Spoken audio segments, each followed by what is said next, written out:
Venga, 1, 2, 3. Corre cámara. Corriendo. Corre sonido. Corriendo. Cine mexicano, años 60. Toma 1. Marca. ¡Acción!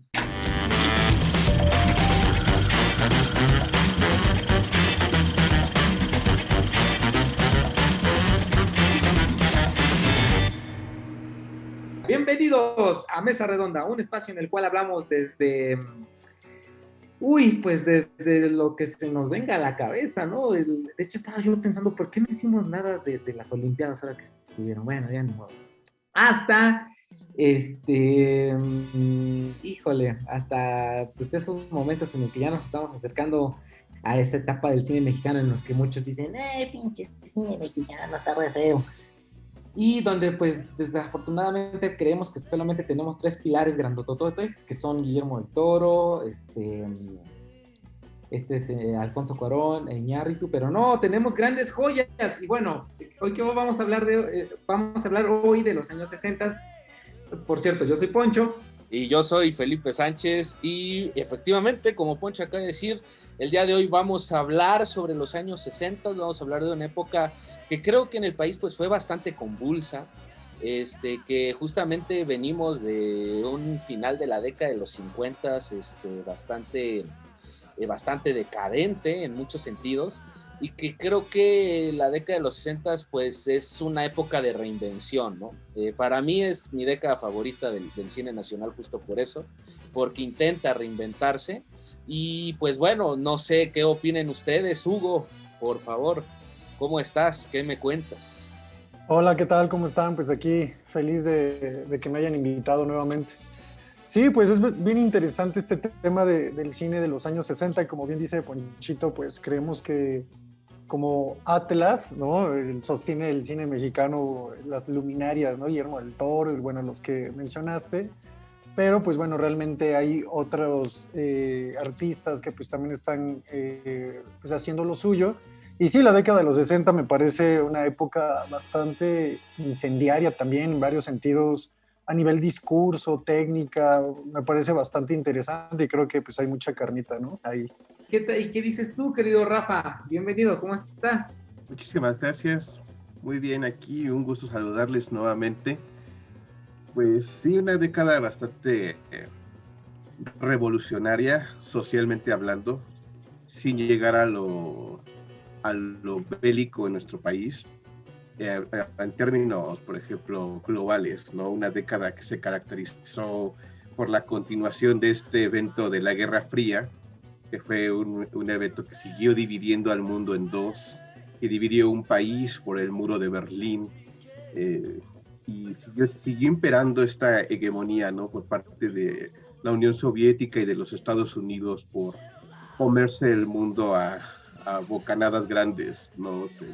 Una década que, si bien es cierto, varios sucesos como la invasión a Vietnam y el intento fallido de la invasión a Cuba por los Estados Unidos, pusieron a una sociedad polarizante, ¿no? O sea, toda la gente tenía en sus radares estos eventos.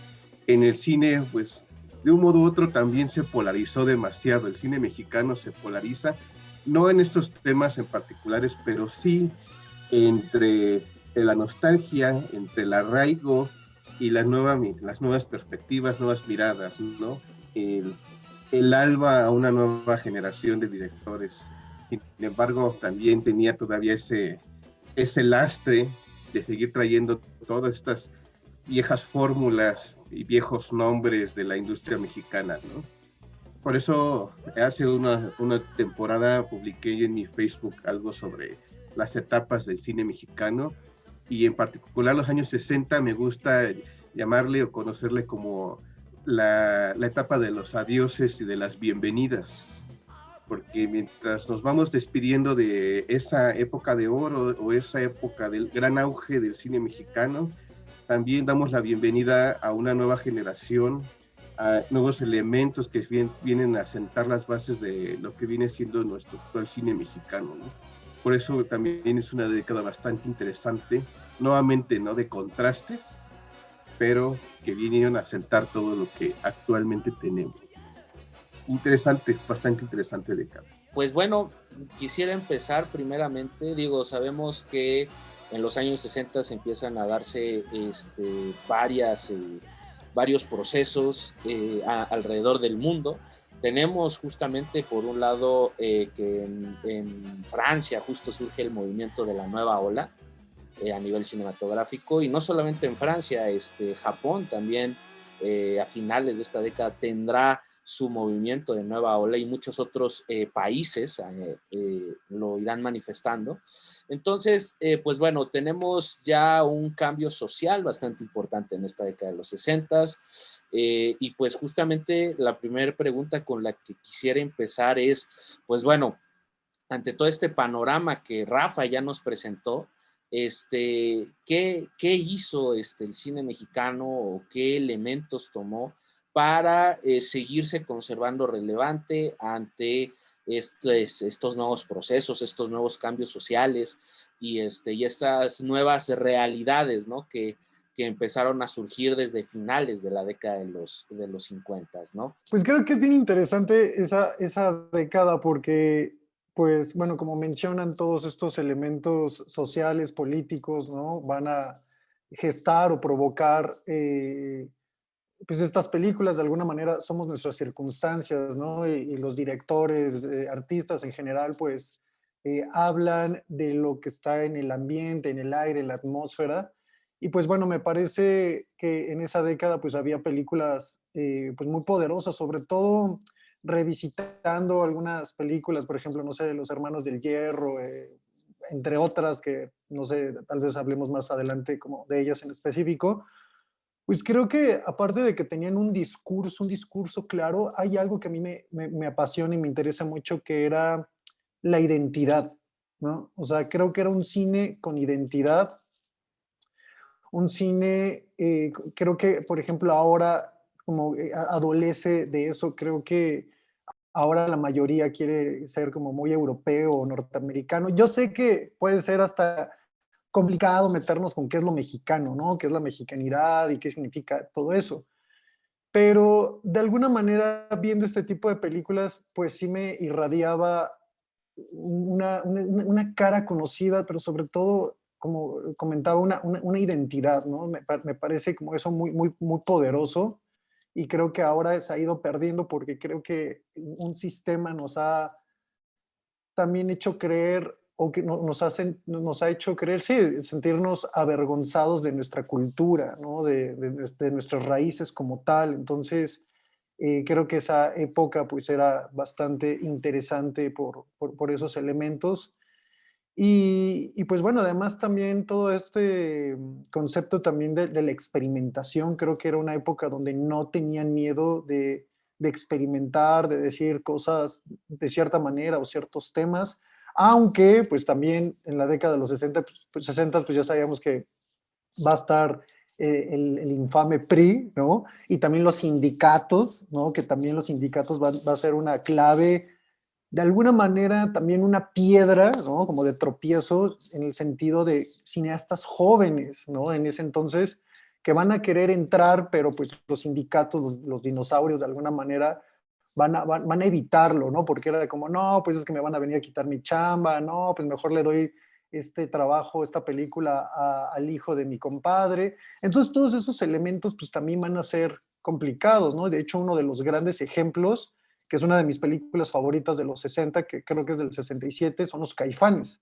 ¿no? Los Caifanes va a ser un desafío por parte de Juan Ibáñez a la industria de ese entonces, ¿no? Y sobre todo a un desafío a los sindicatos. Entonces, ahí, pues aparte de Ibáñez, hay otros cineastas también bien revolucionarios y sobre todo, pues rebeldes, ¿no? Que van a hacer cosas bastante interesantes. Sí, noto más precariedad en esta década. Como ya lo platicábamos en la mesa anterior, ¿no? Los claroscuros que trajo el, la muerte o el ocaso de la llamada época de oro del cine mexicano, viene a arrastrar ese efecto hasta la década de los 60, porque seguimos observando todavía, pues, una brújula sin sentido, sin camino, sin rumbo para poder decir hacia dónde nos dirigimos.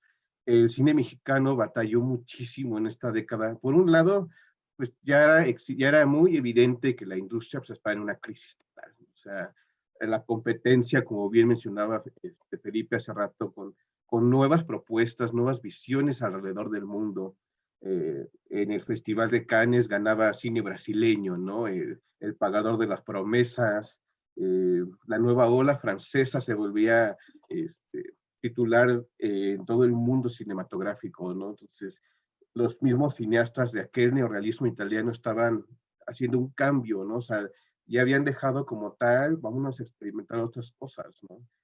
Ahí vemos la Dolce Vita, Rocco y sus hermanos, etcétera, ¿no? Entonces, surge nuevamente el cine japonés, la Unión Soviética no se queda atrás, ¿no? Entonces, por todos lados se presentaban nuevas propuestas y Hollywood, pues igual seguía imperante, ¿no? O sea, los décadas de los 60 creo que fue increíble, ¿no? O sea, estaba checando tan solo hace rato unos datos y Lawrence de Arabia recaudó casi $1 billón alrededor del mundo, ¿no? Entonces, todo el mundo seguía presentando, perdón, propuestas distintas y México no, o sea, México seguía utilizando las mismas fórmulas, entonces si bien es cierto, sí querían hacer algo, pero así que va a ser trillado, pero la mafia que se generó dentro de todo este grupo de sindicatos de nombres, siguen impidiendo que nuestro cine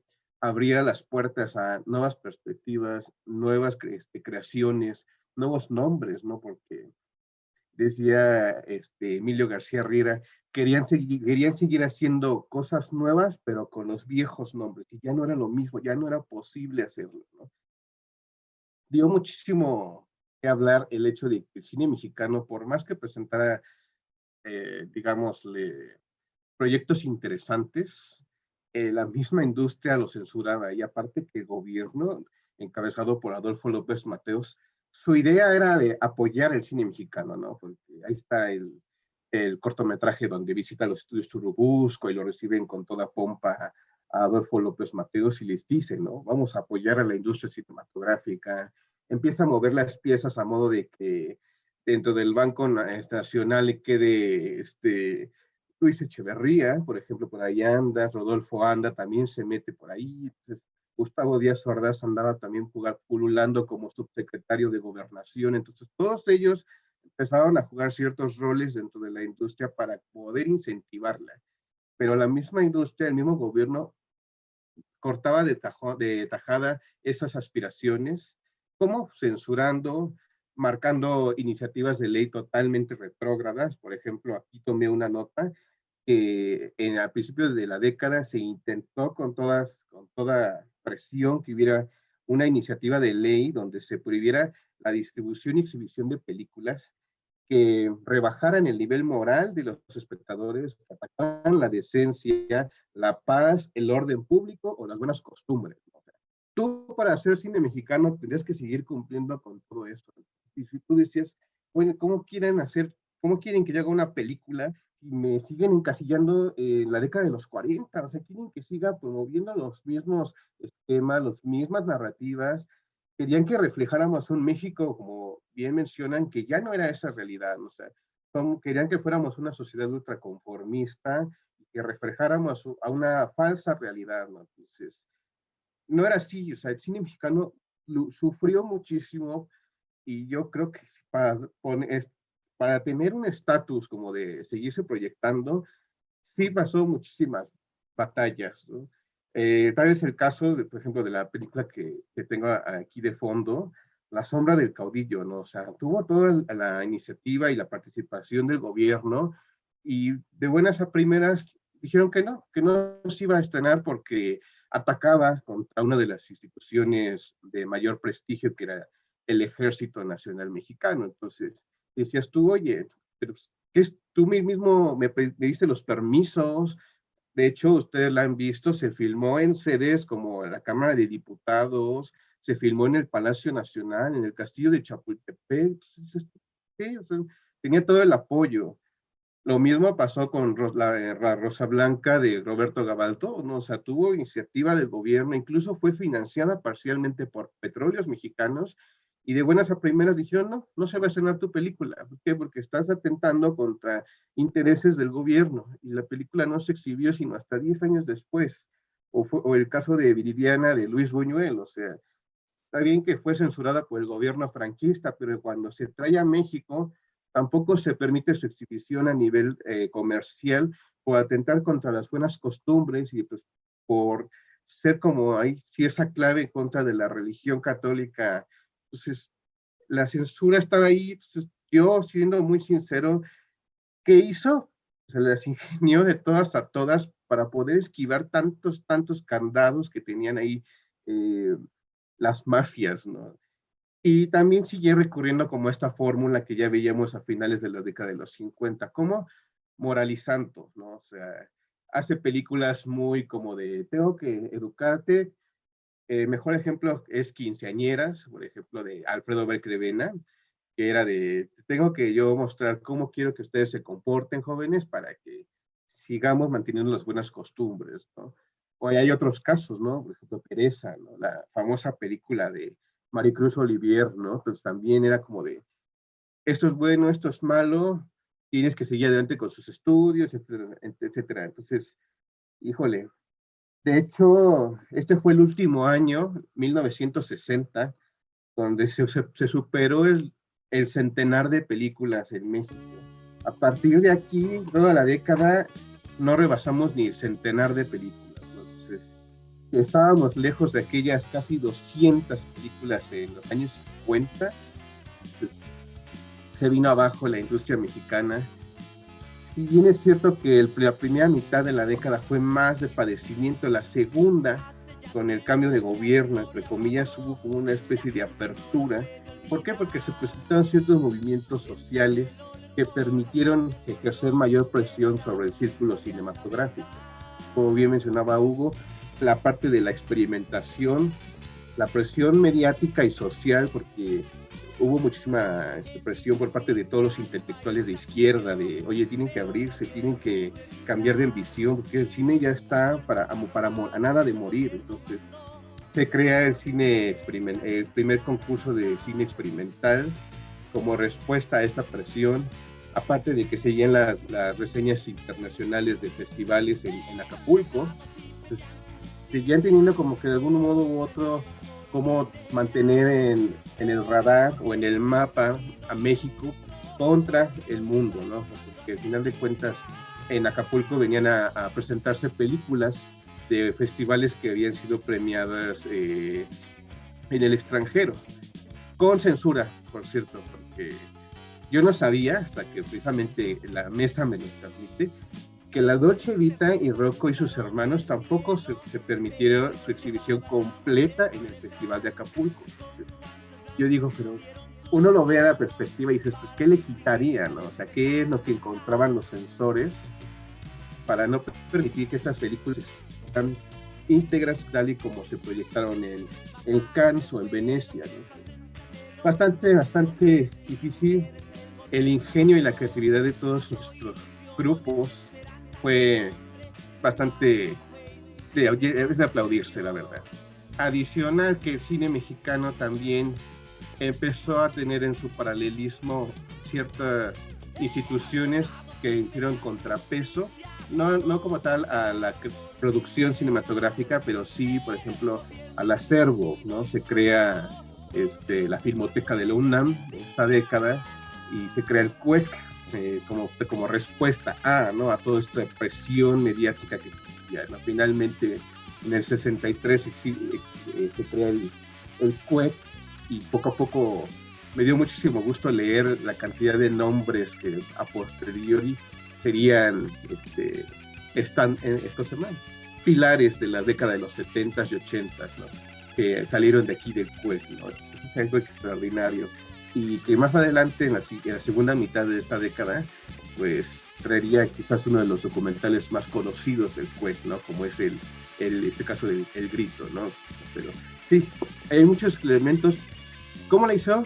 La verdad es una maravilla que sigamos teniendo esas películas, pero con muchísimas dificultades, ¿no? Muchísimas dificultades. Sí, efectivamente, como comentan, realmente el cine de esa década, de la década de los 60, pues sí, como bien dice Rafa, se la tuvieron que ingeniar.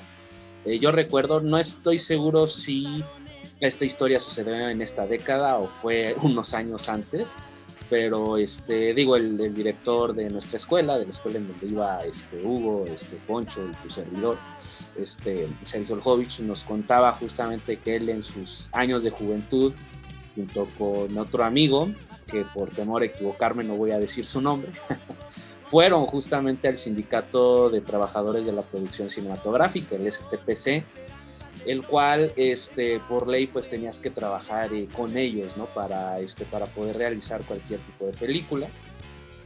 Y en ese tiempo, como pues líder del sindicato estaba Alejandro Galindo, si mal no recuerdo, y llegaron a las oficinas del STPC, se presentaron con Alejandro Galindo, que le explicaron, oiga, don Alejandro, pues nosotros queremos, ¿no? Hacer cine, tenemos la necesidad, tenemos la inquietud, y si mal no recuerdo, lo que Alejandro Galindo les dijo, miren jóvenes, mientras ustedes, ¿cómo fue?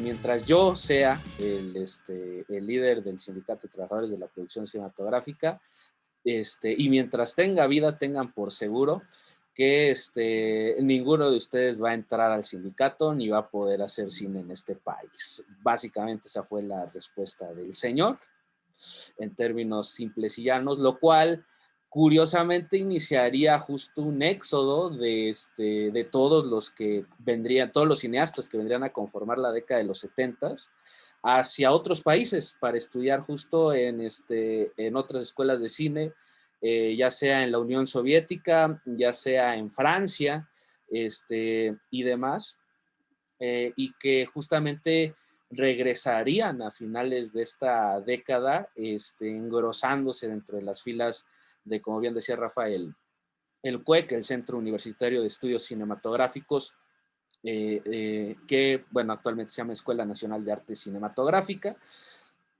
Y por otro lado, aparte de eso, bueno, había otro sindicato, que era el Sindicato de Trabajadores de la Industria Cinematográfica, también conocido como el STIC, que ese más bien estaba enfocado justo en la cuestión de la proyección, ¿no? En el mantenimiento de las salas y en el mantenimiento de todo el equipo que se necesitaba para proyectar películas, pero que en esta década justamente va a jugar un papel fundamental porque había o generaban concursos para justamente producir cortometrajes con los trabajadores y el equipo del sindicato.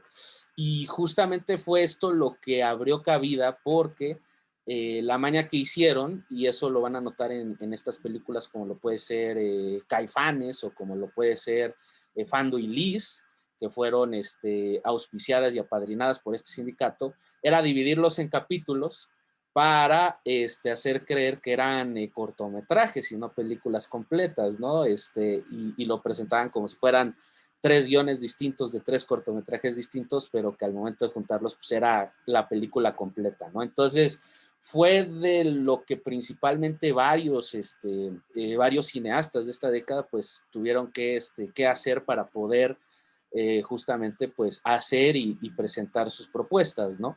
Y por otro lado, pues, como bien decía Rafa, tenemos el cine de los adioses, ¿no? Como puede ser, por ejemplo, Los Hermanos del Hierro, que para mí sería ya como el cierre por un lado, una combinación entre una especie de western y una especie de comedia ranchera decadente, por así decirlo, que al menos para mí resulta ser, pues, ahora sí que la magnus opus de Ismael Rodríguez, y que justamente, pues bueno, viene ya pues a demarcar un poco, pues sí, ¿no? Toda esta convulsión social que andaba ocurriendo.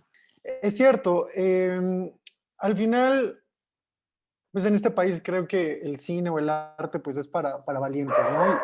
Y al final, pues todas esas películas que se hicieron en los 60, pues fueron complicadas, ¿no? Porque pues sí había muchas otras que realmente eran basura, ¿no? No tenían un discurso, no tenían como nada interesante. y pues va a haber una serie de directores pues valientes que se van a enfrentar, ¿no? A un sistema, y pues creo que también es bien importante, ¿no? Recordar ese tipo de películas que si bien la mayoría pues era otro tipo de productos, pues va a haber directores como Juan Ibáñez, ¿no? Con Los Caifanes, pero no solo con Los Caifanes. En 1965 va a filmar una película que se llama Un alma pura, y pues es una película también pues bien rebelde, bien valiente para la época, porque además hablaba de un hermano y una hermana que pues tenían un amor incestuoso, y tenía muchos elementos ahí experimentales, y pues de contracorriente, ¿no? También no hay que olvidar En este pueblo no hay ladrones, de 1965, de Alberto Isaac, también, increíble película. Uno de mis directores también preferidos, Rubén Gámez, con La Fórmula Secreta, ¿no? También, que va a presentar esta historia de lo mexicano, por así decirlo, también súper interesante, súper filoso, ¿no? Va a haber una crítica a la iglesia. Rubén Gámez decía como tal que pues, esa película pues, era para el mexicano agachón, para el mexicano cobarde, que de alguna manera nos arrodillábamos ante Estados Unidos, ¿no? Y me parece una película también increíblemente bella y reveladora, ¿no? Por ejemplo, también con Fando y Lis, que comentaba, ¿no? Este chanchullo de, pues para hacer una película, pues hay que engañar al sindicato, ¿no? Y hay una anécdota que me gusta mucho de que cuenta el propio Jodorowsky, y además, bueno, un investigador, un escritor español o argentino, que no recuerdo el nombre, pero bueno, cuenta que Jodorowsky quería entrar al cine, ¿no? Ya estaba en México, quiere hacer su película, pero pues además de que es extranjero, pues ya lo conocían como el chileno loco, ¿no? Entonces decían, no, pues ahora sí que México para los mexicanos, ¿no? Entonces, pues tú no. Entonces se entera que hay una especie de comida, una celebración, donde está el sindicato celebrando a Luis Buñuel. Entonces se mete Jodorowsky, nadie lo invita, se mete y ve que hay una mesa y pues hay una comida, y como si fuera la última cena o algo así, está en medio Luis Buñuel, y alrededor pues están los del sindicato. Se sienta Jodorowsky y pues lo que él quería era alebrestarlos, ¿no? ¿Por qué? Porque se daba cuenta que todos estaban de lambiscones con don Luis Buñuel, y pues Jodorowsky se acerca, se sienta al lado de Luis Buñuel y empieza a tutearlo, ¿no? Entonces, cuando lo empieza a tutear, Jodorowsky nota que los del sindicato pues empiezan así como a hablar mal de él, oye, este igualado, ¿cómo se atreve? Pero realmente pues, Luis Buñuel estaba pues tranquilo platicando con él, no pasaba nada, ¿no? De pronto dice Jodorowsky que nota que Luis Buñuel tenía un pantalón de vestir con, pues, como con pliegues, y en esos pliegues, para la mente de Jodorowsky, simulaba una vagina, ¿no? Unos labios vaginales. Entonces dice Jodorowsky que metafóricamente, bueno, no metafóricamente, que toma sus dedos y empieza a meter los dedos en los pliegues del pantalón de Buñuel. Y dice que metafóricamente él violó a Buñuel, ¿no? Entonces, comienza todo este elemento, y pues están los del sindicato, pues como locos, ¿cómo se atreve este chileno a hacer esto? Eres una falta de respeto, etcétera.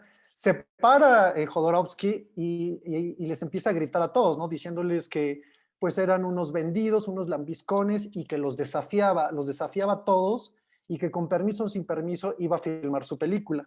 Se va enojadísimo, filma su película, pero después lo van a multar, pero pues no importa, hizo la película. Esta anécdota pues puede ser muy grosera, ¿no? De, oh, ¿cómo hizo eso con Luis Buñuel? Pero bueno, Jodorowsky es alguien, un mago, ¿no? Es como un loco, pero en el sentido de esta anécdota que parece como muy bizarra, pues está el espíritu, ¿no? También de estos cineastas que se resistían. Si bien la mayoría pues estaban haciendo otras cosas, hay directores que van de alguna manera, pues, a desafiar, a violar como las conciencias tranquilas, y pues bueno, va a haber directores pues bien interesantes, ¿no? Como los que hemos estado platicando, pero bueno, me parece también una década bastante interesante con películas pues muy arriesgadas también. Por ejemplo, en cuanto a sensaciones, yo que vi Los Hermanos del Hierro, debo decir que a mí me gustó un montón esa película, ¿no? Creo que ahí Ismael Rodríguez, es que se me hace muy, muy, muy interesante o como aventado su lenguaje, ¿no? Su lenguaje cinematográfico. Me gusta, bueno, yo que me dedico más a la edición, me gusta un montón de pronto ciertos cortes que tiene, cómo trata de amalgamar de aquí me voy para acá. Eh, bueno, también tiene mucho este tipo de tomas en las que la cámara te cubre el pecho y sale por la espalda, ¿no?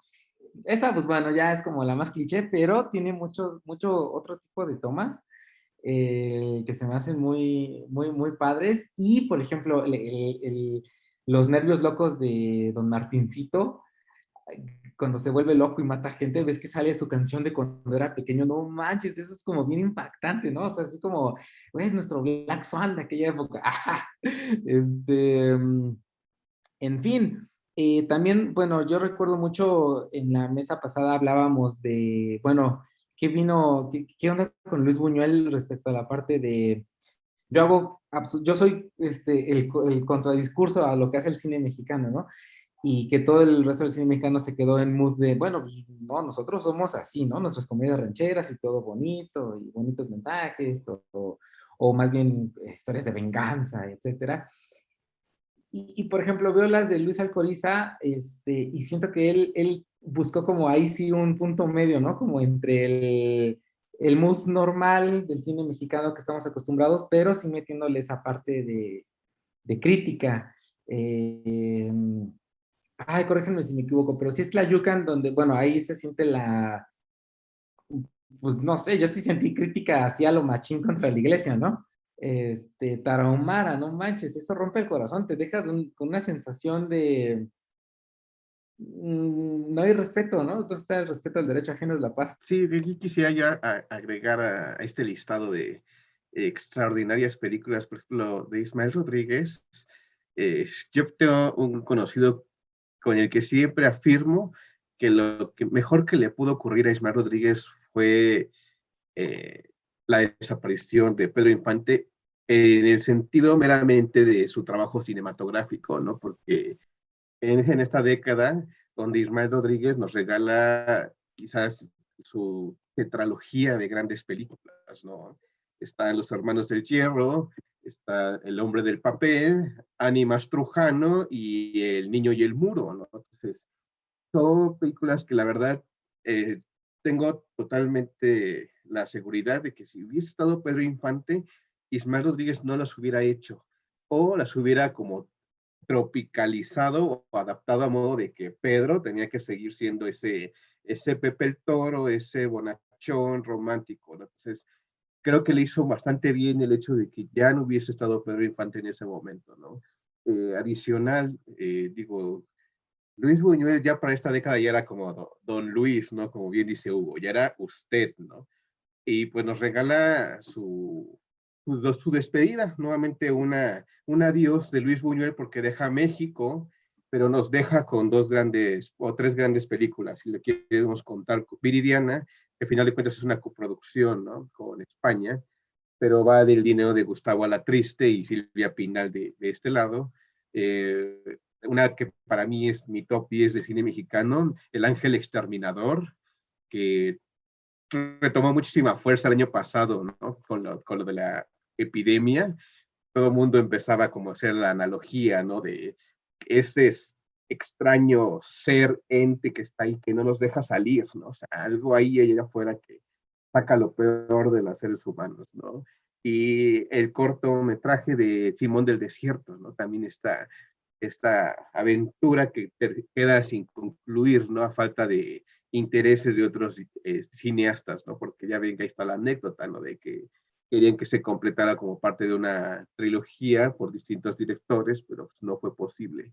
Y también hay una película que, hay una parte de cine experimental, una película que se llama El Despojo, no sé si la conocen, de Antonio Reynoso, que es extraordinaria, o sea, es todo el ambiente rulfiano que ya vendría a depararnos, ¿no? Si bien es cierto, en esta década como que toma el auge toda la obra de Juan Rulfo, ¿no? Porque se adapta a Pedro Páramo, por ejemplo, de Carlos Velo, ¿no? La megaproducción de aquella época. Todo el mundo apostaba por Pedro Páramo y terminó siendo como que del desagrado de todos, incluyendo de sus propios protagonistas, ¿no? Ahí está la entrevista de Ignacio López Tarso, ¿no? Que a ellos no les gustaba que un americano viniera a protagonizar a Juan Preciado, ¿no? Perdón, al mismo Pedro Páramo. Entonces dices tú, pues, que no, o sea, esta película debió ser 100% mexicana. Pero, por ejemplo, también hay una película que no es tan recordada, pero, por ejemplo, de Yomi García Scott, En el balcón vacío, ¿no? Que es esta parte del cine no tan experimental, pero sí tratando de reflejar una especie de documental acerca de la inmigración española a México y cómo con muchísima limitación de recursos pudieron triunfar a nivel internacional, ¿no? Porque la película es multipremiada en el extranjero. Entonces, estos pocos casos donde sí había películas que eran premiadas, ¿no? Por ejemplo, van a decir ustedes, pues, ¿qué le premiaron? Pero, por ejemplo, Simitrio también fue premiada en el extranjero, ¿no? Es de 1960. Y así muchísimas películas son reconocidas. Días de Otoño, por ejemplo, de Roberto Gabaldón, también recibe premios en Mar de Plata, en San Francisco, etcétera, ¿no? Sin ir más lejos, ¿no? Las películas que hemos mencionado continúan con el legado que dejó Macario, siendo nominadas al Oscar, ¿no? La Yucan, Animas Trujano, como que se van consecuentes en presencia internacional, ¿no? O sea, sí tenía todavía ahí ciertos renombres, ciertas películas que habría también que destacar, no así la contraparte de su presencia en el mercado internacional. O sea, el cine mexicano empezó a perder muchísimos territorios, o sea, ya no era la principal potencia de cine hispanohablante. Ya estaba proliferando cine argentino, cine español, etcétera. Entonces sí había muchísima competencia que fue desplazando el cine mexicano, ¿no? Pero sí quería agregar como que estas películas, porque se me hace muy importante que las tengamos así en el radar y que reconozcamos que también permitieron que siguiese dándose de qué hablar de México en el extranjero. Ese es el libro que pueden conseguir de Jodorowsky y ahí está esa hermosa anécdota de la violación metafórica a Luis Buñuel. Y bueno, también quiero mencionar que hay una película bien interesante que está conformada por 2 cortometrajes que se llama La Puerta y La Mujer del Carnicero. La Puerta es dirigida por Alcoriza y Chano Urrieta y la siguiente es La Mujer del Carnicero que la dirige Ismael Rodríguez. Y pues estas historias son de la década de los 60, de hecho es 1968, y son películas o cortos de terror, humor negro, hasta ciencia ficción, suspenso, terror, algo rarísimo. Sobre todo quiero mencionar La Puerta, que me parece impresionante, me parece una película que pues, si a alguien se le ocurre hacer un largometraje a partir de La Puerta sería increíble, ¿no? Porque además Luis Alcoriza, este hombre español, todo lo que hacía era un análisis y una crítica, ¿no? Y no era como de, pues nada más de, pues es que los mexicanos los voy a criticar, ¿no? Pero era bien interesante porque esta posición que le daba de ver a México desde afuera, pues le daba como todas estas oportunidades y La Puerta pues es increíble, ¿no? Porque pues es una casa lujosa donde abren una puerta un joven curioso y es como una especie de pasadizo secreto, parece la dimensión desconocida, no sabemos qué es, simplemente es un hombre musculoso que solo se ve la silueta, pero lo interesante es de que Alcoriza empieza a tocar estos temas también de la mexicanidad, ¿no? Del tema de la muerte, cómo nos burlamos sobre ese tipo de cosas. Empieza algo terrorífico, de pronto empieza algo bizarro, empiezan a reírse. Y bueno, no voy a spoilear nada, pero pareciera que luego la víctima es esta criatura o este ente, ¿no? Entonces, me parece también bien interesante ese segmento y también pues no olvidar el de Ismael Rodríguez, ¿no? De La Mujer del Carnicero, que también es algo impactante, ¿no? Y sobre todo el final cuando ella para escapar dice que está embarazada y la cuestionan de por qué tiene como el vientre tan abultado, ¿no? Y ella bromeando dice que lo tiene lleno de víboras, ¿no? Y va caminando y se le cae una víbora, ¿no? Entonces era bastante bizarro, pero había una frescura también como pues muy interesante, ¿no? Entonces si no han visto La Puerta y La Mujer del Carnicero, echen un ojo porque es bastante inquietante. Súper, sí, a La Puerta. Ultra fan aquí de La Puerta. Rafa, ibas a decir algo.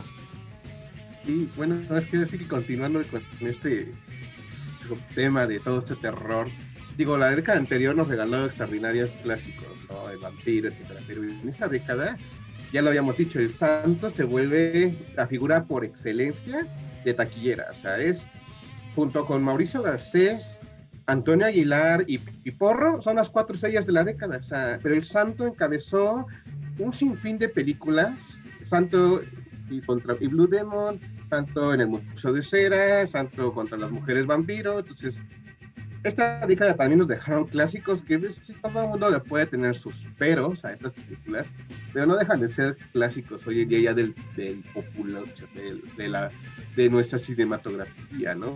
También hay que abordar películas como Espiritismo, también, o 100 gritos de terror, ¿no? Estas películas que abordaban el terror mexicano de una manera tan increíble, o de Servando González, El Escapulario, ¿no? Que nuevamente viene a traer estos ¿cómo se llama? Elementos, ¿no? De la mezcla de Día de Muertos con el realismo mágico, con las leyendas mexicanas, ¿no? O sea, de que hubo también una serie de historias bastante curiosas e interesantes a explorar en esta década, también lo hubo, ¿no? Me viene a la mente películas también tan extrañas como La nave de los monstruos, ¿no? De Rogelio A. González con Piporro nuevamente, ¿no? También eso es adentrarse en la ciencia ficción, que también toda esta onda de la era atómica y del hombre que conquistaba la luna, o sea, a nivel mundial pues estaba eso, ¿no? O sea, estaba la carrera de Estados Unidos y la Unión Soviética, por aquí llegaba primero al espacio, en el caso de la Unión Soviética, y a la luna, pues según fuentes, Estados Unidos, ¿no? Pero eso ya es otra historia, otra mesa, pero toda esa onda influyó para que hicieran ese tipo de películas, ¿no? Aparte de 1962, se estrena James Bond, muy fuerte influencia para todas las películas de nuestro santo. Pues, creo que el santo le superaba en tecnología a James Bond, ¿no? El santo tuvo armas que hasta la fecha ni James Bond tiene, entonces ahí también tenemos como todo ese escenario y panorama de cine que se atrevió como que a buscarle cómo entretener, pero llegándole a un público que ya respondiendo al final de cuentas, ¿no? Pero vale muchísimo la pena también recordar estas películas. Digo, ahorita que mencionaba Hugo estas películas, pero también quisiera rescatarlas, ¿no? Toda esta serie de películas que se estrenaron en los años 60 y que fueron características ya, ¿no? Para o sea, hasta nuestros días siguen siendo recordadas, ¿no? O sea, no hay gente que no conozca al menos una película del santo, ¿no? Y sus modos de defendernos de los nazis, de los monstruos, de la Atlántida, de todo, ¿verdad? De todo nos defendió el santo. ¡Viva el santo! Sí, mi película favorita de ese men es El Hacha Diabólica. Esa neta, cuando la vi, dije, no manches, esta neta se salta todas las bardas. Porque viajes, bueno, no viajes del tiempo, pero sí ay, ¿cómo se dice? Como venganza de 15,000 años en el pasado hasta acá, que de una como maldición y todo. No, cosas así. Gran cosa el santo. Ven, espectadores, tenemos, o sea, hay de todo, es una década de tutti frutti. Y bueno, hablábamos de transiciones, también entre esta onda del no quiero avanzar, yo sí el experimento, venga lo nuevo, yo no quiero lo nuevo, etcétera, pues también viene a incursionar el color, ¿no? Bueno, ya más bien nos agarramos hacia el color. Y bueno, aquí los tres cineastas pues sabemos y se nos ha educado de que absolutamente todo lo que tenga una película pues tiene una justificación, tiene una razón de ser. Lo llamamos que es pues, recurso dramático. Entonces, pues no sé, ¿ustedes piensan que de pronto el ya agarrar el color, adoptar el color, sí pudiera haber, sí pudo ser por querer abordarlo como un recurso dramático o pues porque hay que acoplarse a la moda, ¿no? Porque pues viene a ser un efecto más o menos similar, creo, al de cuando llega el sonido, ¿no? Cuando el sonido se acopla al cine. Entonces, bueno, esa es la pregunta. Antes de contestar esa pregunta, vamos que también mencionar que, como dice Rafael, pues el santo nos protegió de todo, nos defendió de muchas cosas, hasta nos defendió de El vampiro y el sexo, una película de 1969 que después le pusieron El santo en el tesoro de Drácula, ¿no? Y pues como aparecen unas mujeres vampiro, pues acá muy sexys, semidesnudas, pues fue un rollo, ¿no? Pero hasta nos defendió del sexo, ¿no? Y bueno, respondiendo a lo que comentas, ¿no? De lo del color, pues creo que hay de todo, ¿no? Al final creo que también hay cineastas que tal vez fue como una corriente, ¿no? Como dices, de, ay, pues la modernidad, ¿no? Pues para no quedarnos atrás. Pero creo que hay otros cineastas que sí se nota que sí es un recurso no solo estilístico, sino pues artístico, ¿no? Discursivo. Y creo, otra vez voy a mencionar que me fascina y creo que pues es muy importante, ¿no? Los Caifanes, ¿no? O sea, Los Caifanes al final creo que es una película que, o sea, todo se podía hacer, ¿no? Pero creo que no era posible que fuera en blanco y negro por el discurso de alguna manera. Creo que en esa película el color toma mucho sentido porque pues también va a ser esa película un poco también ya una despedida de los años 60, ¿no? También es un México que se nos presenta pues idílico, ¿no? Al final como el sueño hippie ya está terminando, ¿no? Entraremos a los años 70 y sobre todo el fatídico 68, ¿no? La matanza de los estudiantes. Entonces los Caifanes pues, nos mostraban otro México, sin violencia, de alguna manera vemos a estos personajes en la noche, en la madrugada, caminando y por el Zócalo, por partes en el centro. Ahorita haces eso y pues bueno, ¿qué te digo, verdad? Sales sin cartera y sin celular, pero de alguna manera este color, estos colores vibrantes, todo esto representaba pues una juventud, ¿no? Llena de energía. Y creo que en esa película pues el color se representa muy bien. Yo no la puedo concebir en blanco y negro realmente, ¿no? Entonces creo que como tal eso podría ser un buen ejemplo de que, pues bueno, es con una conciencia, ¿no? Y no es nada más de que, ay, pues me quiero parecer a Roma, ¿no? Pues porque así son, pues, los artistas, ¿no? Y así son las películas francesas de cine de arte, ¿no? Viendo mi listado de películas de esa década, prácticamente todas son a blanco y negro.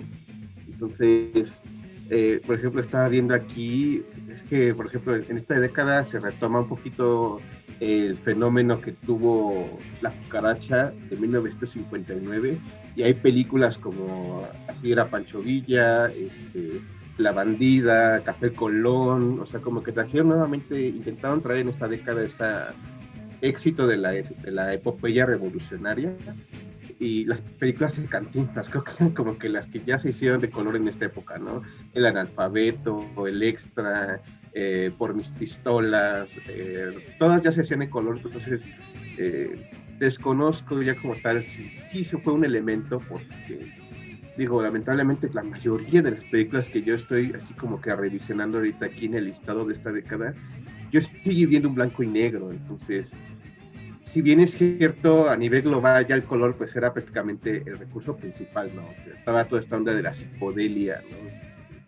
Me recuerda mucho a esta película no sé si fue Peter Fonda el que dirigió Easy Rider, pero toda esa onda de color, o sea, los Caifanes creo que está muy bien retratada, ¿no? O sea, esta influencia muy marcada de Estados Unidos hacia nuestro cine por la psicodelia, o sea, esa saturación del color, pero bien utilizado, ¿no? No era como esas películas de vacaciones en Acapulco, donde no solamente era para como atractivo visual, ¿no? Pero no se utilizaba con un fin distinto, ¿no? Algo más artístico o narrativo, ¿no? O sea, pero digo, ahí sí como que quedaría totalmente out de la pregunta, porque el cine que veía prácticamente todo es en blanco y negro, ¿no? O sea, estoy viendo ahorita y muchas películas. Digo, a lo mejor quizás unas excepciones a color, pues es el inicio de la tetralogía de Taboada, ¿no?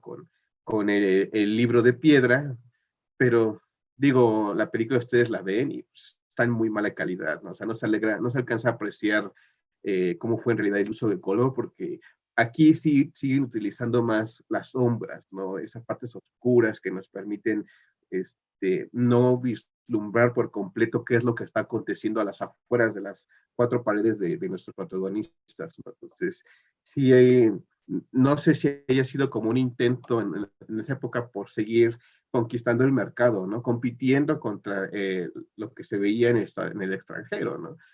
Para no ir lejos, en esta década es cuando se estrena Yellow Submarine, ¿no? Entonces también esta película era una saturación de color, entonces tú decías, oye, pues, cómo compites contra eso? Entonces, no, o sea, la verdad yo creo que sí fue más que nada por mero comercial, o sea, como de decir, también podemos hacerlo, sin embargo, el revelado como tal, todo se tenía que seguir trabajando en Estados Unidos, o sea, enviaban el material allá y lo regresaban, entonces resultaba todavía muy costoso, a pesar de que aquí el color se usaba desde los años 40, ¿no? Por ahí, con así se quiere en Jalisco, ¿no? Entonces, por ahí hay algunos elementos, pero sigue siendo yo creo que meramente para hacer competencia a los mercados internacionales, ¿no? Más que con otros fines. Sí, competencia. Es que imagínate, ustedes también, no recuerdo quién de todos ustedes lo mencionaba, o sea, ya, no, si eras tú mismo, Rafa.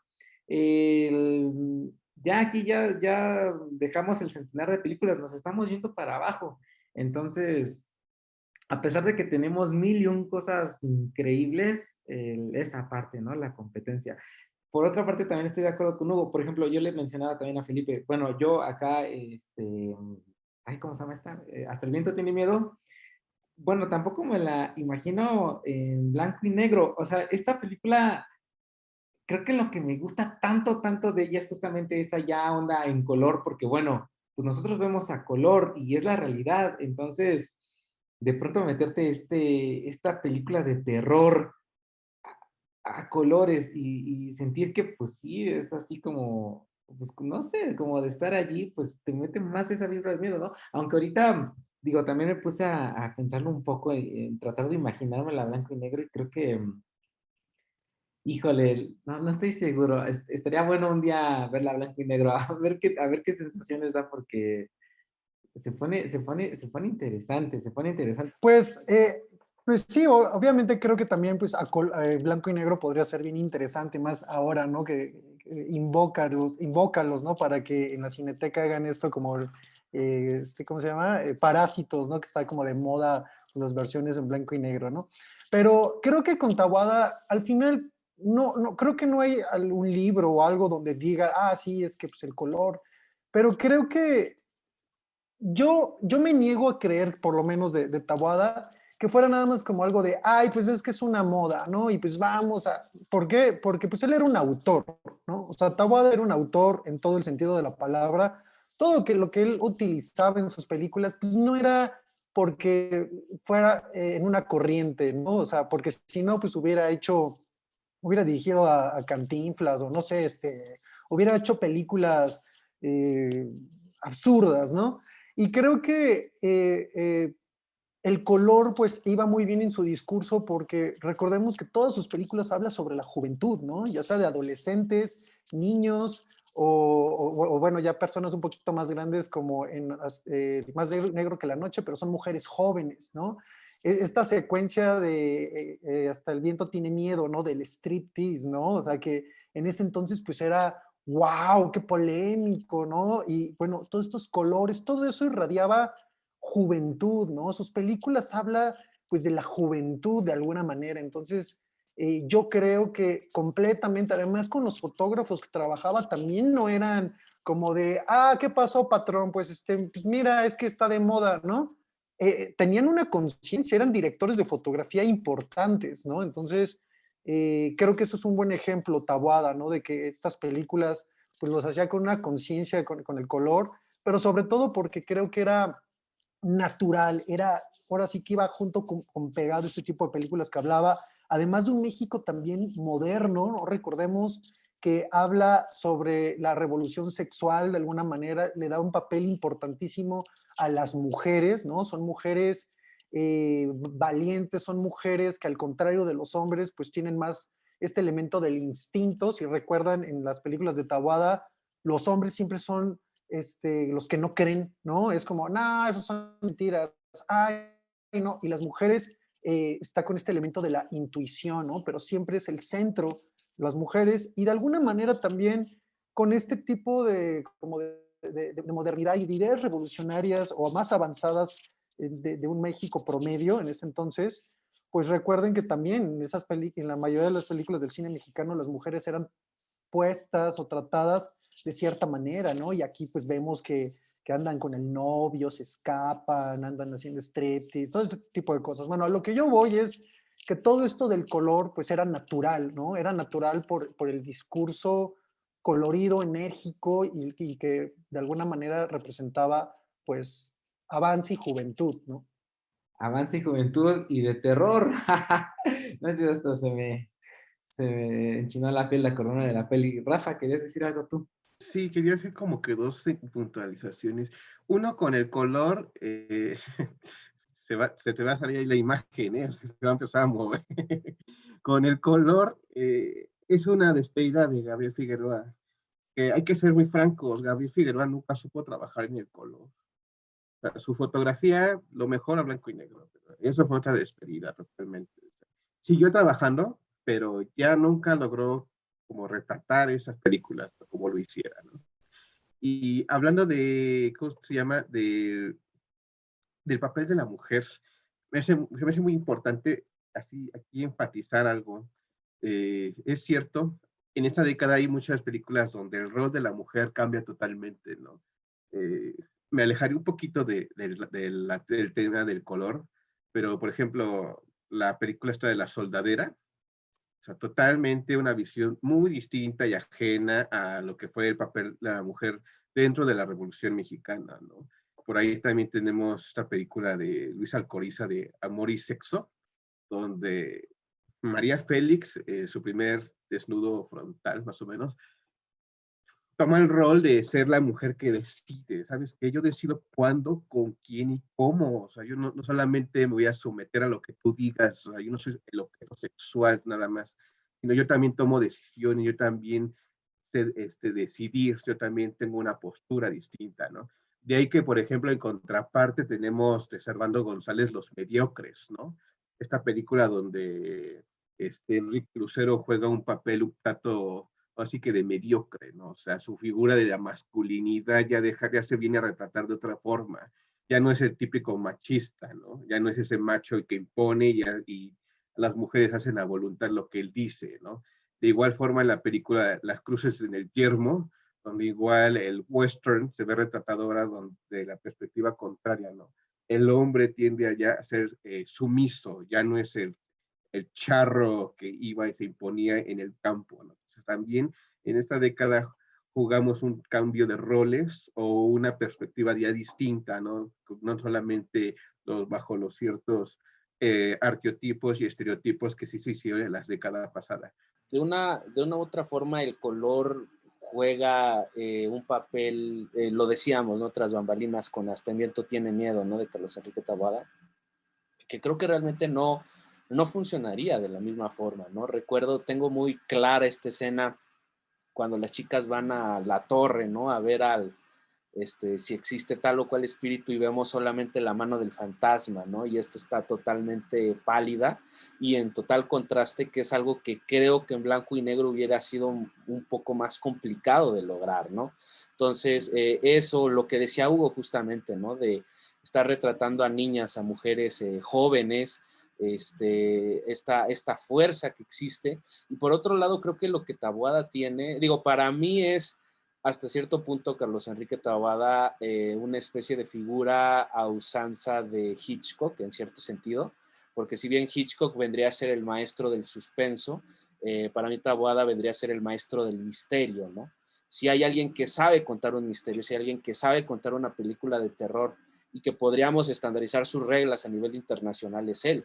¿Por qué? Porque al final del día en sus películas nos plantea esta cuestión del oculto, ¿no? De lo, de nomás darte ciertas piezas, darte ciertos elementos para que justamente generen en el espectador esta idea de, bueno, ¿qué es lo que hay, no? ¿Qué es lo que yo estoy viendo, no? O cuál es este monstruo o esta entidad que está detrás. Y es una entidad que generalmente nosotros nunca vemos, ¿no? Y que justamente está muy relacionada, como lo decía Hugo, con esta intuición, ¿no? Con poner a la mujer de protagonista y poner sobre todo también los elementos, podríamos llamarlo así, femeninos que las caracterizan, ¿no? Y básicamente es eso.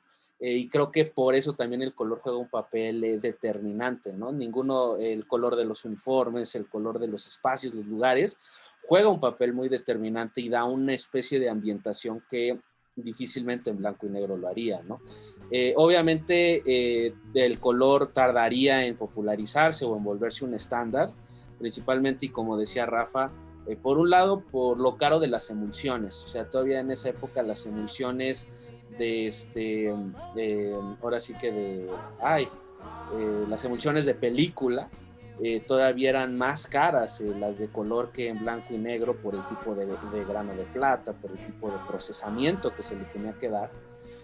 Y realmente, y más aparte, pues mandar todo ese material a revelar a los Estados Unidos, y luego otra vez pues regresarlo, ¿no? Eran gastos que pues creo yo que sobre todo en una década de crisis como esta, pues muchos no se lo podían permitir, y por ello pues todavía muchas de las películas que quedaron en esta lista estaban en blanco y negro, ¿no? De hecho, Poncho mencionaba Tras Bambalinas, ¿no? Que le hubiera gustado que Tiburoneros hubiera sido filmada a color, porque para él el mar parecía como si viera como petróleo, ¿no? Entonces, vamos, tiene que ver con todas estas cuestiones. Me viene mucho a la mente las películas de Mauricio Garcés también, ¿no? Porque dentro del color también el diseño de espacios, ¿no? Porque no vamos a negar que todos los diseños de producción que hicieron para las películas de Mauricio Garcés eran de envidiarse, ¿no? O sea, tomaban una casa de las lomas de Chapultepec, etcétera, y tú entrabas y parecía que eran casas de primer mundo, ¿no? Y el color también que se utilizan ahí para los tapizajes, las alfombras, los muebles. O sea, digo, se vino a la mente porque bien es cierto que estos lugares, estos espacios también de recreación de interiores, fue una genialidad, ¿no? En esta década también como que se innovó, o sea, ya no salimos de las vecindades, de los departamentos, para ver como que tal ahora otros espacios, ¿no? Más modernos a la década de los 60, ¿no? Más, llamémosle cosmopolitas, ¿no? Porque es lo que veíamos quizás a nivel internacional, ¿no? Igual en esta década donde se popularizan todas estas películas, sobre todo Modisto de Señoras, ¿no? Que también en los últimos años ha dado de qué hablar, ¿no? Por el rol que juega aquí Mauricio Garcés, y si sí o si no es, o qué pretendían, etcétera, también, ¿no? Por el uso de ciertos temas ahí que buscaban, ¿no? Pero digo, se vino a la mente ahorita con esto del uso del color, también de la recreación de espacios, ¿no? Interiores y exteriores. Digamos que el cine que veremos en la próxima década de los 70, creo que queda claro que mucho de eso vendrá a gestarse a partir de esta década. Entonces, lo que me gustaría preguntar es, bueno, a partir de esta década convulsa, a partir de esto, ¿cuáles serían como los elementos que se heredarían para la década siguiente, ¿no? ¿Cuáles son como las características que deberíamos ya desarrollar en la siguiente década? En los 70 ya va a empezar también como un poco más este elemento, ¿cómo decirlo? Como crítico ya a la sociedad. Creo que ya va a ser una década pues ya no como tan idílica, en el sentido de que ya vamos a ver directores pues ya un poquito más, no sé si decir nihilistas, ¿no? Pero ya un poquito más incisivos, ya un poquito más pues directos, ¿no? Por ejemplo, no sé, Canoa, Un lugar sin límites, La pasión según Berenice, ¿no? Que para mí me parece uno de los directores más importantes en nuestro país, Jaime Humberto Hermosillo, ¿no? Pero bueno, eso ya es otro tema, pero creo que pues van a estar como esos temas por ahí, pero sobre todo creo que seguirá en los 70 este elemento de lo mexicano, por así decirlo, ¿no? O sea, de alguna forma creo que va a seguir siendo un cine con identidad, ¿no? Entonces, pues bueno, creo que seguirá con fuerza y espero que vamos a ir platicando en otra sesión de cine de lo mexicano de los 70 o de los 80, porque pues hay cineastas increíbles, ¿no?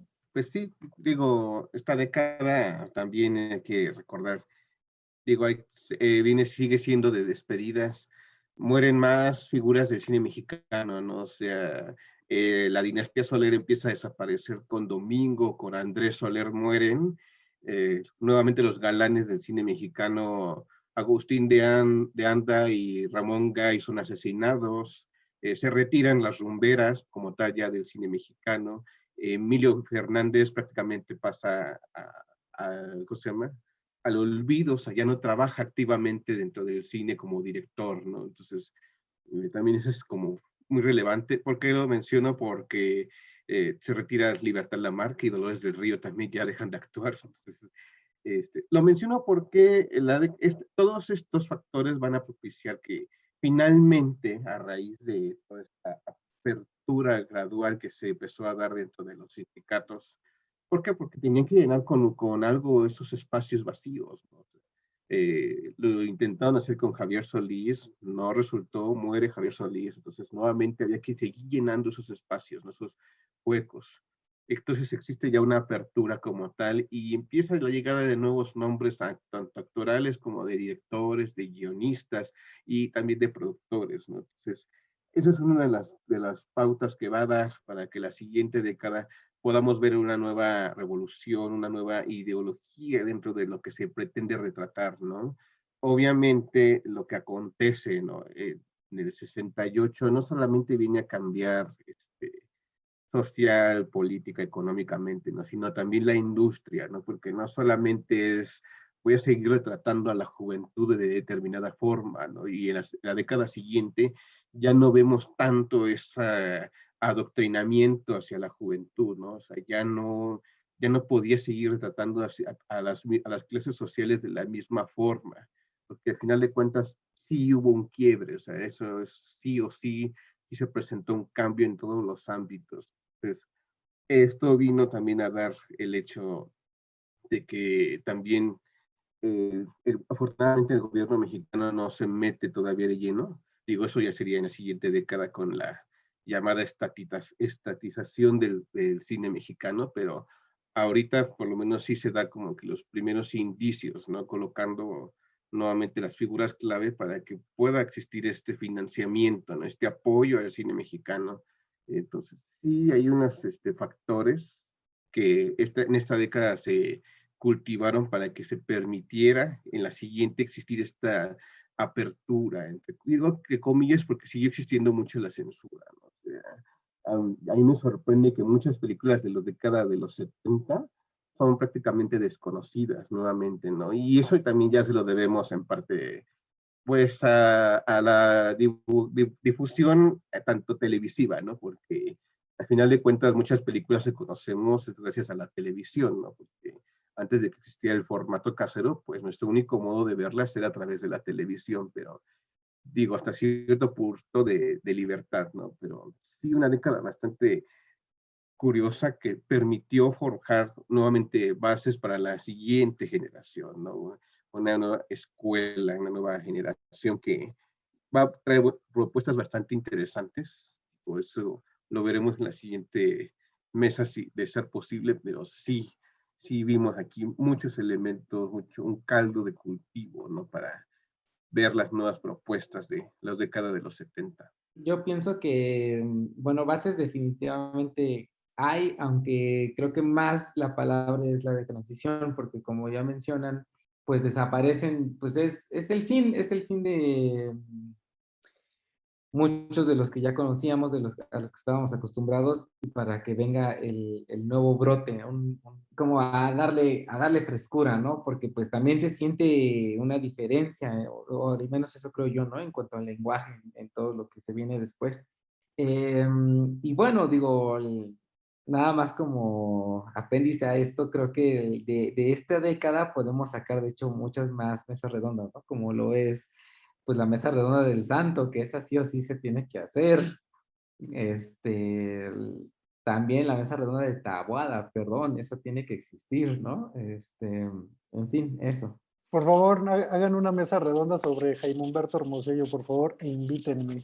Súper, sí, sí, no, hace don jefe, Jaime O Humberto. sea, a mí luego me da un poco de tristeza que como que en general también su cine, como para la mayoría de las personas en México, como que, o jóvenes, ¿no? Es como olvidado, pero en verdad tiene unas películas realmente revolucionarias, impresionantes. O sea, pues bueno, ahí hagan la mesa redonda y por favor invítenme. Sí, claro, ¿no? Bueno, recuerdo que cuando ahí en la escuela nos presentaron Naufragio, sí se llama Naufragio, ¿no?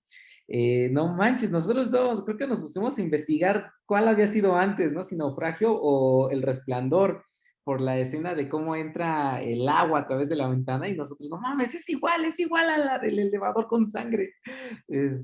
Sí, voladas de cabeza, sí, súper sí va a haber, sí, porque pues es lo que se pretende, que el público ubique, reconozca y pues se enamore de ese cine que definitivamente pues, ya, o sea, muy pocos son los que lo ubican. Que para que no se queden con la duda, Naufragio fue primero, creo que estrenó 1 año o 2 años antes, me parece, que El Resplandor. Y de hecho, por ahí también quedaría pendiente una mesa redonda sobre las influencias que Kubrick tuvo sobre el cine mexicano, porque de hecho me acuerdo que rastreamos un par cuando estábamos en la carrera. Me acuerdo de El Compadre Mendoza, por ejemplo, que decíamos que el montaje de la chica sorda, que está viendo justamente la conversación entre el compadre Mendoza y uno de de estos chavos, bueno, de los achichintles, era muy parecida a cuando Hal está viendo a los dos astronautas que están conspirando contra él. Entonces, digo, o sea, no es que sean referencias directas o que cuenten las mismas historias, pero sí hay ciertas cuestiones que sí te quedas así de, un momento, esto lo sacó de acá, pero bueno. Sí, esa se va a llamar Kubrick, fan del cine mexicano. Ten por seguro que sí, o sea, de que era un fan acérrimo del cine mexicano, yo creo que sí. Pues bueno, muchachos, entonces vamos a dar paso a las conclusiones.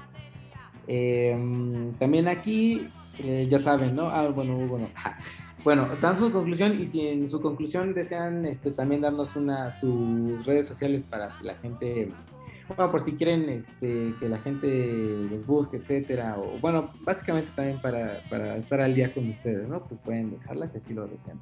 Pues creo que fue una década bien interesante, ¿no? Como estábamos comentando, pues una década convulsa, una década de crecimiento, de transición, ¿no? Se van conociendo pues, nuevas formas, se sigue conociendo al público, ¿no? Pero yo me quedo con esta minoría de cineastas que empiezan a hacer cosas diferentes, ¿no? Los Jodorowsky, los Juan Ibáñez, Rubén Gámez, Alberto Isaac, ¿no? Al final creo que van a ser una punta de lanza, ¿no? Porque también nos van a mostrar que el cine pues realmente no es nada más como para contar historias. Creo que eso también es bien interesante, ¿no? Sobre todo con Gámez, con La Fórmula Secreta, ¿no? Y que, bueno, ya después creo que en los 70 va a ser Tequila, también una locura, ¿no? Y creo que este tipo de cineastas también nos van mostrando que el cine se puede concebir de otras maneras, ¿no? No necesariamente con estas fórmulas arraigadas de Hollywood, estas fórmulas arraigadas de la academia, ¿no? Donde te dicen que pues se tiene que hacer esto, se tiene que hacer el otro, es que para que un personaje sea interesante debe de tener tal cosa, o el guión de hierro, etcétera, etcétera. Creo que este tipo de cineastas pues también van a ser una muestra, ¿no? Para las siguientes generaciones de los 70, 80, 90 o hasta actuales, ¿no? De que se puede hacer cine también de otra manera, pero sobre todo esta valentía de enfrentarse a un sistema, ¿no? Y pues hacer cine por querer hacerlo, ¿no? En el caso de Ibáñez, ¿no? Con Los Caifanes, desde que fue una película que tardó tiempo en filmarse, cada vez que filmaban los paraba la policía, tenían que hacer varias cosas para continuar. Y bueno, realmente yo me quedo con estos cineastas, ¿no? De alguna manera rebeldes y que van a empezar a pasar la batuta a los siguientes directores de, por ejemplo, de los 70, ¿no? Como Fons, Ripstein, ¿no? Que también Ripstein en la década de los 70 pues va a presentar películas increíbles, ¿no? Entonces también Jaime Humberto Hermosillo será un descendiente, ¿no? De alguna manera de la década de los 60 para que él pueda hacer también estas películas también tan complicadas, tan reveladoras, ¿no? Entonces, bueno, creo que la década de los 60 pues fue eso, ¿no? Al final, una época de transición y pues de experimentación como tal. Y pues bueno, eso sería mi conclusión. Y pues mis redes sociales, bueno, no soy muy activo, pero en Instagram soy @Villalord. Entonces, pues bueno, ahí podemos andar charlando. Para mí esta década es de adioses y bienvenidas. Creo que con eso es muy claro qué estoy dando a entender, con qué me quiero referir. Es una década llena pues de una tormenta, ¿no? Como dice Hugo, ¿no? Por un lado, la hermeticidad que prevalecía en los sindicatos, la presión que seguía existiendo por parte del gobierno y también una presión social y cultural que demandaba del cine mexicano nuevas visiones, nuevas propuestas y proyectos, ¿no? Entonces sí fue una década que permitió de un modo u otro, porque al final de cuentas todo esto se va consiguiendo de poquito en poquito, ¿no? No fue el gran cambio tan radical, no fue de poquito en poquito, permitió presentar al final de cuentas nuevos temas y que al final lograríamos visualizarlo de una mejor forma en la década de los 70, ¿no? Entonces, sí es una década de la que hay que aprender bastante y como lo hemos dicho en otras ocasiones, ¿no? Eso no significa que la década haya sido mala, ¿no? Ustedes ya escucharon la cantidad de títulos que, por favor, tómenlos como recomendaciones, ¿no? Porque yo también, igual que Hugo, quiero hacer una petición de mesa redonda para Rubén Gámez, porque Rubén Gámez para mí, con sus 4 películas, bueno, 3 largometrajes y un cortometraje, es injustamente olvidado, ¿no? O sea, su legado hasta la fecha no ha sido revalorado como debe de ser, ¿no? Porque él igual se mantuvo siempre al margen, de hecho, de la industria, ¿no? Solamente Tequila fue la única película en la que fue nominada al Ariel como mejor película. O sea, las demás ni siquiera aparecen por ahí, ¿no? Entonces, afortunadamente pudimos ver nuevamente la fórmula secreta con una calidad increíble, ¿no? Y verla tal como se concebió, ¿no? Entonces, ojalá también se tome en cuenta, ¿no? Para a este cineasta, ¿no? Reivindicar su legado, ¿no? Lo que hasta ahorita, porque por ejemplo, él era como más europeo, entre comillas, ¿no? Porque su cine se aleja totalmente, sin embargo, retrata, como dice Hugo, una identidad de mexicaneidad como pocas veces se ha visto, ¿no? Entonces, sí es muy importante que lo reconsideremos, sobre todo en Tequila. Si ustedes ven Tequila, es una genialidad, o sea, una oda a lo mexicano que jamás va a repetirse, ¿no? Entonces, una década de cambios y pues, sigan viendo, ¿cómo se llama? Cine mexicano. Qué bonito, Rafa. Claro que sí, Rubén Gámez a la lista. Vamos a echar también a Roberto Gabaldón, a todo el mundo acá. También la mesa redonda de don Felipe y de don Hugo, por favor. Bueno, creo que sí ha sido una década de cambios. Creo que sí vendría a plantear mucho del cine que veremos más adelante. Quiero hacer una pequeña parada en Fando y Lis de Alejandro Jodorowsky, su ópera prima aquí en México en 1968, en donde vemos nombres como el de, ay Dios, Juan López Moctezuma, que figura dentro de los créditos de la película y que más adelante vendría a ser Alucarda. O tendremos también un nombre, digo, otro de los nombres que creo que también requiere revalorización es Rafael Gorquidi, ¿no? Cineasta poblano que hizo Ángeles y Querubines, que también es parte de todo este cine underground experimental, y que surgen justamente a partir de esta película, ¿no? Digo, el surgimiento del CUEC, de la primera escuela de enseñanza, que también vendría a ser un parteaguas fundamental en cómo se iría haciendo cine a partir de su creación. Y digo, no olvidar, como ya lo dijimos, ahora sí que la terrible tragedia del 2 de octubre de 1968, que vendría justamente a cambiar totalmente los paradigmas de cómo retratar a la juventud. Y si bien ya veníamos de películas que venían tratando problemas como lo eran la corrupción, o demás problemas que aquejaban en esa época la sociedad mexicana, creo que el movimiento de 68 fue un parteaguas para ya ser ahora sí completamente incisivos y ya no solamente hacer un retrato como tal de la realidad, sino ya empezar a hacer un posicionamiento crítico sobre cómo funciona el Estado y cómo opera, ¿no? Dentro de nuestro país. En la década de los 70 veremos, para mí, la mayor ironía del cine nacional, que es cine financiado por el Estado para criticar al Estado. Es algo que, digo, de lo que yo sé, no encuentro un referente a nivel mundial. O sea, es creo que de las más grandes ironías que existen, pero pues bueno, ya veremos eso cómo resulta en nuestra siguiente mesa redonda de cine mexicano.